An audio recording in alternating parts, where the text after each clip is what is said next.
Well, Sunday marked the 5th year anniversary of the trail derailment explosion in Mount Carbon in Fayette County, where a CXX train carrying crude oil went off track because of broken rails. Despite the damage, there were no major injuries, but Morris Bound's house was completely flattened.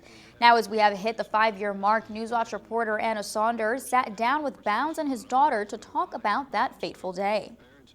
Morris Bounds was home alone on that Monday afternoon in Mount Carbon. He lived right on the train tracks, and when he left his bedroom to go into the kitchen, he heard the tracks start to break, and that's when he looked out the window. And here came those tanks down the mountain at me, and I turned around to run. I had a straight shot for the living room door, and I heard wood breaking and glass flying before I got out of the house, and I ran straight out the door, and as I went down the steps, I noticed I had fire on both sides of the house going out. And the explosion completely flattened his home, and his daughter watched in horror from Ohio. And I just happened to look on Facebook, and I see, all these news channels, everybody, everything. It's national news. I see, and I'm like, what is going on?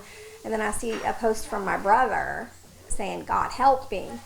And I just panic, and I'm realizing, oh my goodness. This is my home that I grew up in. This is my parents' home. And Anderson had just been there the day before, taking care of her mother, Patty, during her open heart surgery. Bound's wife was home recovering, and then just days before the explosion was readmitted to the hospital with the flu. Bound's son had left the house just before the explosion to get a snow shovel. Some may call it luck. Bound says divine intervention. Timing was so perfect for her to go back, and my wife went to hospital. My son forgot his shovel. I walked out of the bedroom at the precise time. And if I hadn't came out of the bedroom when I did, I'd been trapped. But the family made it and now sits down to enjoy lunch 5 years later. Much of their past was flattened with the house along with family photos and Bound's artifacts collection.